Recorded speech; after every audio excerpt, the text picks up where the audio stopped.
Now, on to point 14. Now we're going to get to the money stuff, okay? The first thing I'm going to teach you is about getting more customers, getting new business into your business. How many of you would like to get a lot more new customers? Who would like a whole bunch of new customers? Hands up. Well, say yeah. Okay, good. This part here, take great notes. Not good notes, great notes.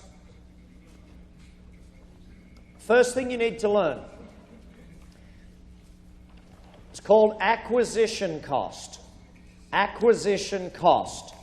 Now, I've got to change the way you think about business. Too many of you think of business that you think business is about buying a product or hiring staff and selling your stuff for more per hour than you pay them, or selling the product for more than you actually buy it for. Listen, business is not about the product or the service. Business is not about that, okay? Business is about the business of buying customers. You are in the business of buying customers. What's the business, everybody? It's buying customers. Now, what do I mean by that? Well, let's imagine you placed an advertisement. The advertisement was 100,000 and you got 10 new customers. How many customers did you get from each? What did each customer cost you? 10,000. Okay? 100,000 out, you bought the customer for 10,000. Now, here's the question. If I went into the average business and I asked them, how much does it cost you to buy a customer, what would their answer be? I don't know. That's their answer. They don't know. And that's a big problem. Could you imagine if you're spending, let's imagine you're spending 10,000 to buy a customer, and you buy that customer, or even 100 to buy a customer, or even 500 to buy a customer.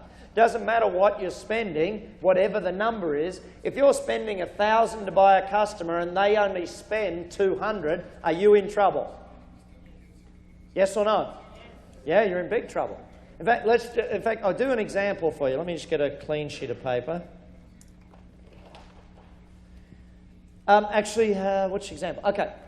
I'll do an example. This is a little bakery. This was one of my clients many years ago in New Zealand. He was in Wellington, New Zealand. Now, he spent every single week $300 running an advertisement. So I walked into his store when I'm coaching him, and I said to him, his name was Alan. I said, Alan, how many new customers do you get from the $300 advertisement you run? Guess what his answer was? I don't know. Is that a problem? Very big problem. So Alan didn't know. Now, he'd been running these advertisements for years, and he still didn't know how many clients he got. Here's the thing. If you want to be a marketing genius, you've got to learn to do two things: test and measure.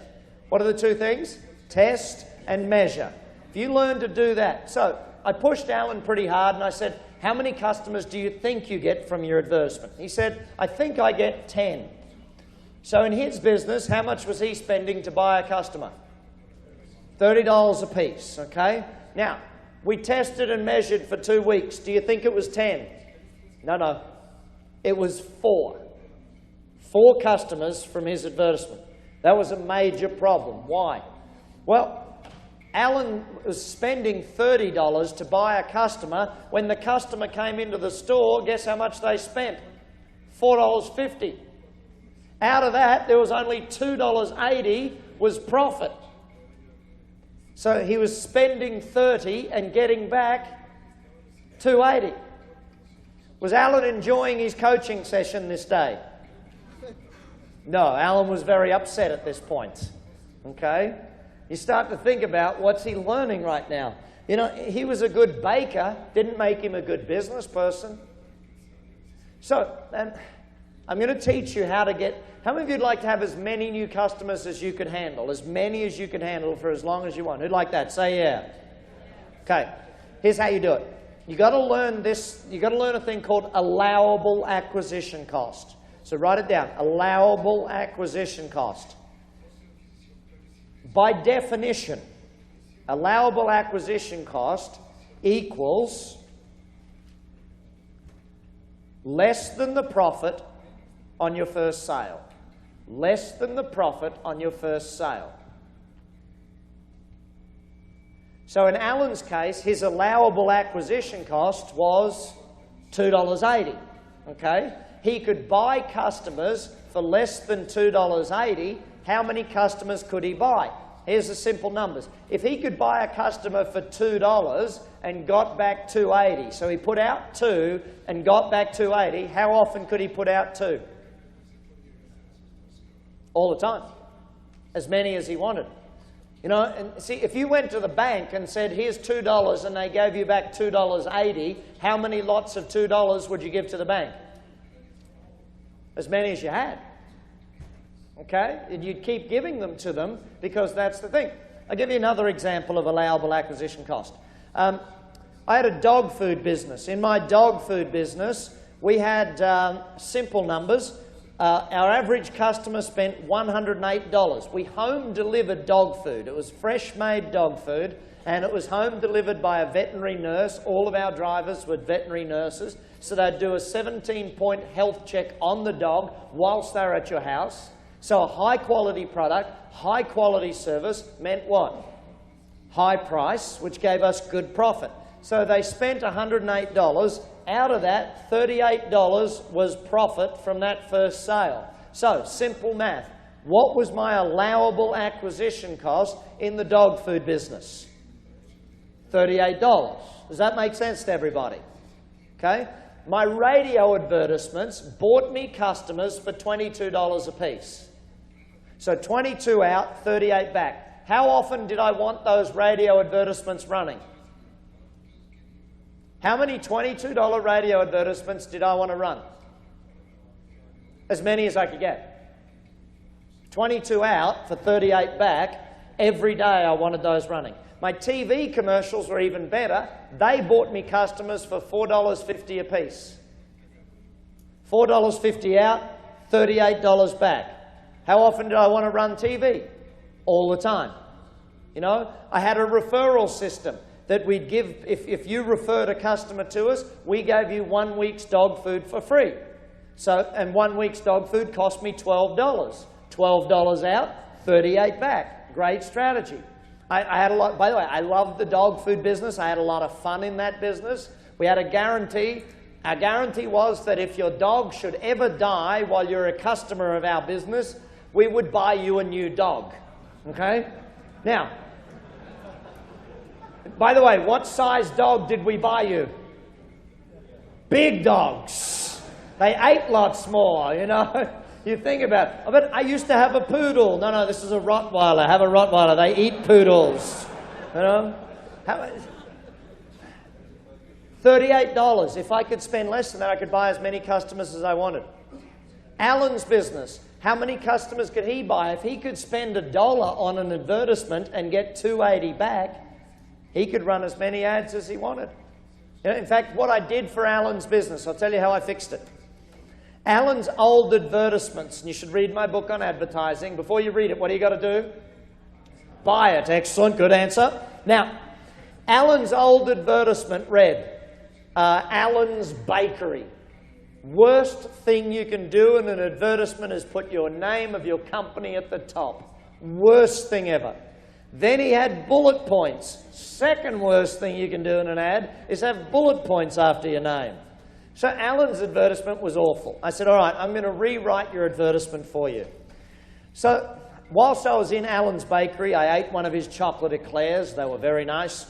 I asked him how much did it cost to make a chocolate eclair. His answer, 30 cents each. Okay, that was his cost of flour and sugar and things. My new advertisement for Alan. Free chocolate eclair. Award-winning European bakery giving away free chocolate eclair. So on and so on. I showed the advertisement to Alan. Alan, here's your new advertisement. What do you think his response was? No way we're going to run that, Brad. We can't possibly do that. Why not? Brad, do you realize how many hundreds of people in this city would come in for a free eclair? No, Alan. How many hundreds of people would come in from your advertisement? See, $300 advertisement, if he got 300 people in, he was now spending $1.30 to buy a customer, $1 for the ad, 30 cents for the eclair he just gave away.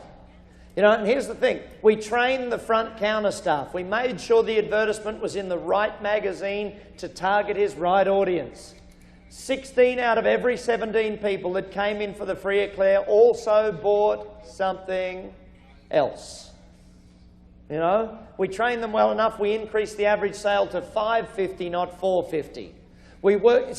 Only 1 in every 17 people that came in and grabbed the eclair just left the store without buying other things. We think they're all related to each other because that's kind of the way free offers happen, you know. But different ways of looking at it, okay? Start thinking about business is how much am I spending to buy a customer, not how much am I spending to buy this product or how much am I spending on wages for my staff. Now, actually, let's do a test. See how well you've learnt this lesson. My dog food business, what was my allowable acquisition cost again? $38. Remember that? We're going to put you to the test. We're going to see how well you've learnt the lesson. Newspaper advertisements. The best newspaper advertisement that I could write bought me customers for $52 a piece. Okay, $52 was my cost of buying a customer. So here's the question. Did I keep running the advertisement? Yes or no? Yes or no? Okay, let's do a vote. Who votes no? Hands up if you say no. Come on, hands right up high. Who votes yes? Who's got no idea what the heck I'm talking about? Okay? Who's not going to raise your hand no matter what I say tonight? Okay? The answer is yes. The answer is yes. I kept running it. Why? Point 15 as to why business is booming. Lifetime value. Lifetime value. What is it? Everybody call it out for me. It's lifetime value. What does that mean? Well, in my dog food business, our average customer kept buying dog food for 3 years from us. Every 6 weeks for 3 years. So I spent $52. Straight away I got back how much? $38. 6 weeks later I got another $38.